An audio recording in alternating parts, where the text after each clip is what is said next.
बिस्मिल्लाहिर्रहमानिर्रहीम। अस्सलाम वालेकुम डियर व्यूअर्स। आज हम काइंड्स ऑफ प्रोनाउन के बारे में बात करेंगे कि काइंड्स ऑफ प्रोनाउन कितने हैं और कौन कौन से हैं। पिछले लेक्चर में हमने जनरल प्रोनाउन पर एक लेक्चर रिकॉर्ड किया था। आज हम काइंड्स ऑफ प्रोनाउन पे बात करेंगे। तो सबसे पहले हमारे पास पर्सनल प्रोनाउन है। पर्सनल प्रोनाउन क्या चीज है? तो ये पर्सन का वर्ड जो है ये पर्सन से निकला है, पर्सन से निकला है। और पर्सन हम अमूमन किसी शख्स के लिए इस्तेमाल करते हैं। सो हम इसका डिफिनेशन इस लफ्ज से करेंगे कि इट इज यूज्ड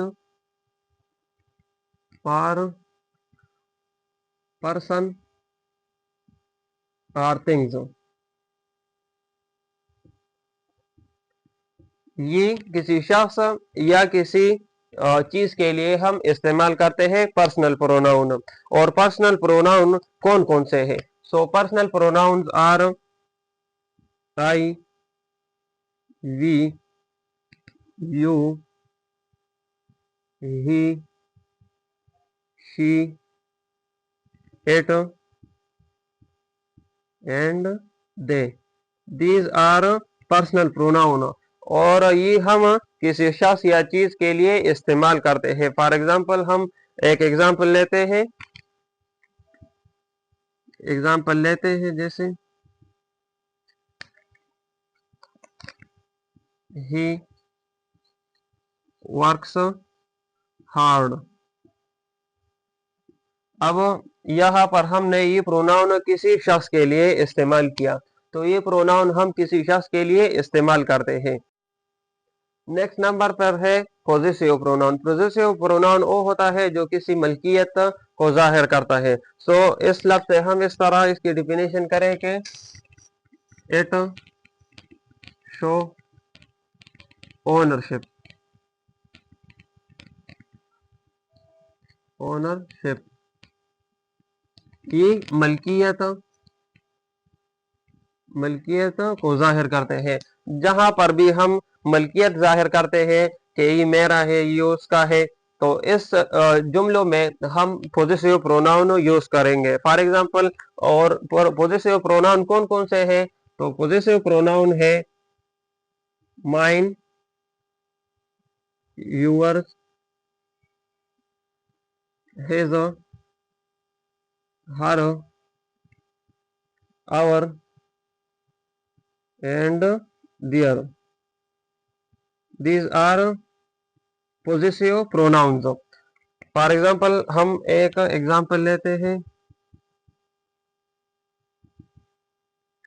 हम यहाँ पर लिखते हैं दिस बुक इज माइन। अब यहाँ पर हमने ये वर्ड जो यूज किया ये है पॉजेसिव प्रोनाउन। पॉजेसिव प्रोनाउन, ये पॉजेसिव प्रोनाउन है। ये किताब मेरा है। तो यहाँ पर हमने पॉजेसिव प्रोनाउन यूज किया। नेक्स्ट नंबर पर है रिफ्लेक्सिव प्रोनाउन। रिफ्लेक्सिव प्रोनाउन अमूमन ऑब्जेक्ट के तौर पर इस्तेमाल होता है। ऑब्जेक्ट के तौर पर इस्तेमाल होता है। और यहाँ पर हम एक सेंटेंस लिखते हैं। For example, he hurts himself.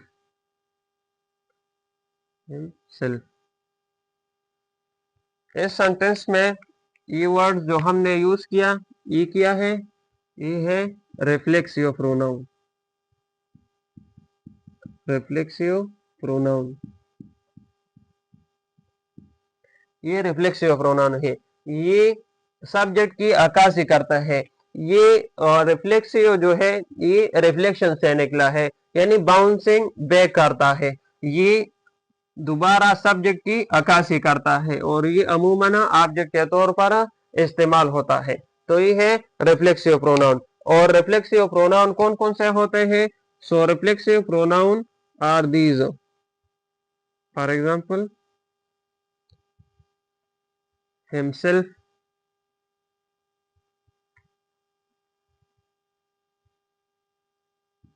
himself, herself,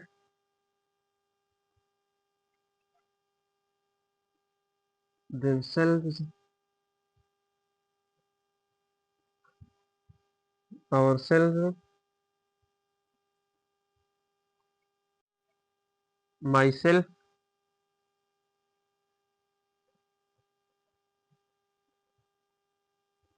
myself, yourself।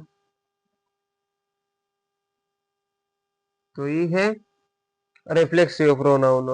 इसको हम उन जुमलों में इस्तेमाल करते हैं जहां पर ऑब्जेक्ट के तौर पर सब्जेक्ट की अक्कासी की जरूरत हो, तो इस जुमलों में हम रिफ्लेक्सिव प्रोनाउन यूज करेंगे।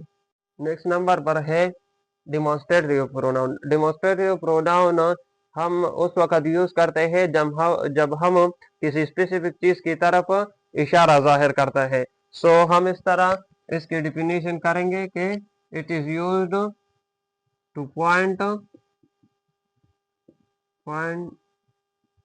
To specific things. खास चीजों की तरफ इशारा करने के लिए हम डिमॉन्स्ट्रेटिव प्रोनाउन यूज करते हैं। और डिमॉन्स्ट्रेटिव प्रोनाउंस आर दीज। ये 4 डिमॉन्स्ट्रेटिव प्रोनाउंस है। अब दिस हम कब यूज करेंगे?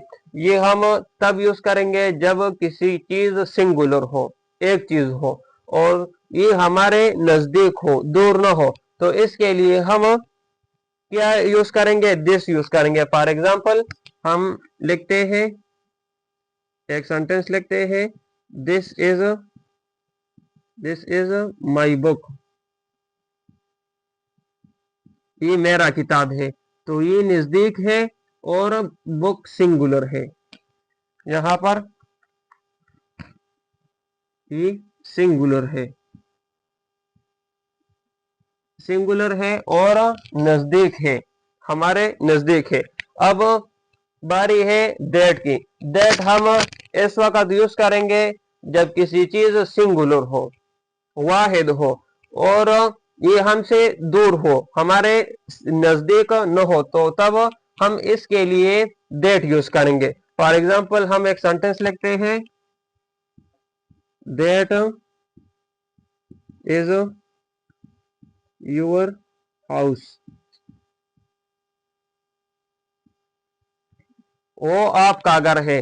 तो यहाँ पर हाउस सिंगुलर है और हमसे दूर है, तो ये सिंगुलर है हाउस और हमसे दूर है, तो इसके लिए हम दैट यूज करेंगे। दीज हम कहाँ पे यूज करेंगे?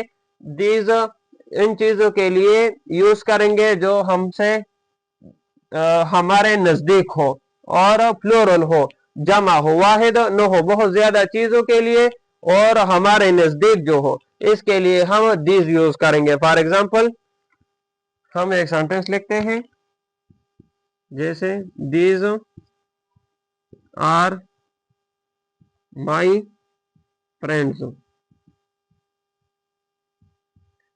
ये मेरे दोस्त है।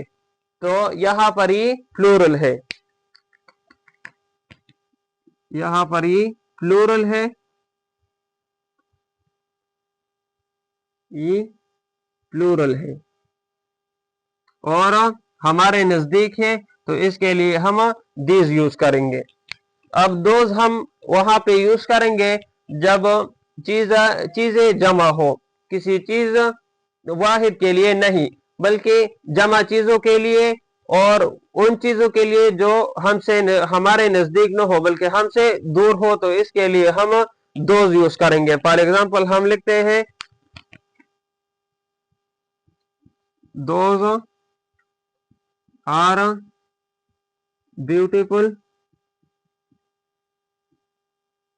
Beautiful flowers. वो खूबसूरत फूल है। तो ये फूल हमसे दूर है और प्लूरल है, एक से जायद है, तो इसके लिए हम दोज यूज करेंगे।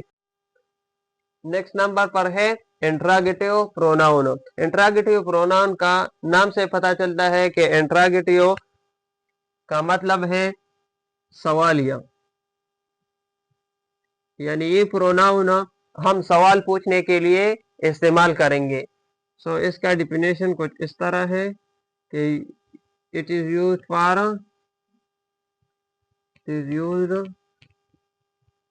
For asking question. सवाल पूछने के लिए हम इंट्रोगेटिव प्रोनाउन यूज करेंगे। इंट्रोगेटिव प्रोनाउन कौन कौन से हैं? और interrogative pronouns are who, whom,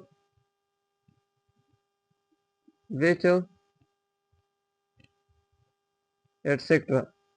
These are interrogative pronouns. For example, हम एक एग्जाम्पल लिखते हैं who is calling।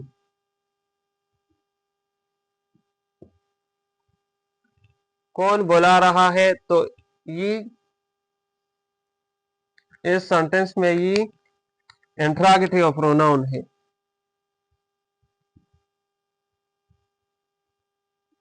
Interrogative pronoun है इस सेंटेंस में ही। नेक्स्ट नंबर पर है रिलेटिव प्रोनाउन। रिलेटिव प्रोनाउन वो होते हैं जो दो ग्रुप ऑफ वर्ड्स के दरमियान एक रबत और दोस्ती कायम करते हैं। जैसे रिलेटिव रिश्तेदार को कहते हैं, तो ये दो ग्रुप ऑफ वर्ड्स को क्या बनाते हैं? दोस्त बनाते हैं। फॉर एग्जाम्पल, हम यहाँ पर एक सेंटेंस लिखते हैं the boy who is playing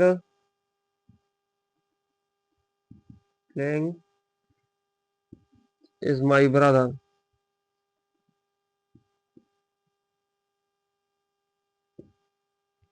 अब these are two group of words। एक ग्रुप ये है और दूसरा ग्रुप ये है। ये दो ग्रुप ऑफ वर्ड्स है। अब इस लफ्ज के जरिए हमने इकट्ठा किया इन दोनों ग्रुप ऑफ वर्ड्स को, और ये क्या है? ये है relative pronoun. Relative pronoun. The boy एक अलग सेंटेंस या ग्रुप ऑफ वर्ड्स है, और ये अलग is playing is my brother एक अलग ग्रुप ऑफ वर्ड्स है। लेकिन हमने रिलेटिव प्रोनाउन के जरिए इन दोनों ग्रुप ऑफ वर्ड्स को इकट्ठा किया और इससे एक बामानी सेंटेंस बन गया। तो ऐसे ग्रुप ऑफ वर्ड्स के दरमियान जब हम रिलेटिव प्रोनाउन यूज करेंगे तो इससे एक मीनिंगफुल सेंटेंस बनता है। अब रिलेटिव प्रोनाउन कौन कौन से होते हैं? So relative pronouns are who, whom,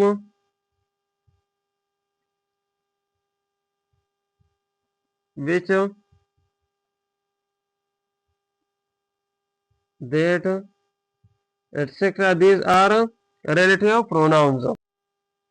next number पर है इनडेफिनेट प्रोनाउन। इनडेफिनेट प्रोनाउन का नाम से पता चलता है कि इनडेफिनेट एक होता है डिफिनेट और एक होता है इनडेफिनेट। इनडेफिनेट यानी नॉन स्पेसिफिक, जनरल जैसे हम कहते हैं। तो ये हम कब यूज करेंगे? It is used for non specific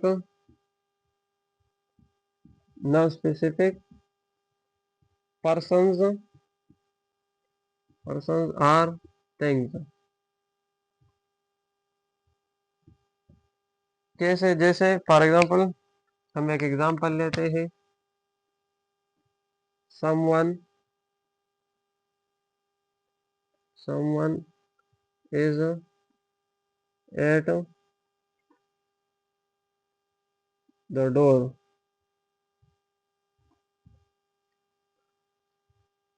दरवाजे पर कोई है।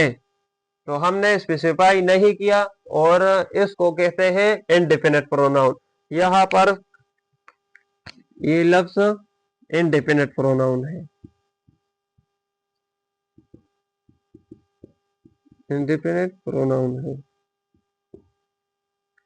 और इनडेफिनेट प्रोनाउन कौन कौन से होते हैं? तो इनडेफिनेट प्रोनाउन जैसे something,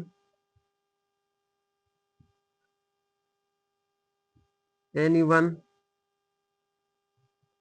someone, everyone, etc. These are indefinite pronouns. Reciprocal pronoun हम इस वक्त यूज करेंगे जब हम म्यूचुअल एक्शन को जाहिर करते हैं, और ये म्यूचुअल एक्शन को जाहिर करने के लिए इस्तेमाल होते हैं। Mutual action, reciprocal pronouns shows mutual actions. For example, they help each other. वो एक दूसरे की मदद करते हैं। तो यहाँ पर ईच अदर क्या है? रिसिप्रोकल प्रोनाउन है। रिसिप्रोकल प्रोनाउन है। और रिसिप्रोकल प्रोनाउन कौन कौन से होते हैं? So reciprocal pronoun are each other,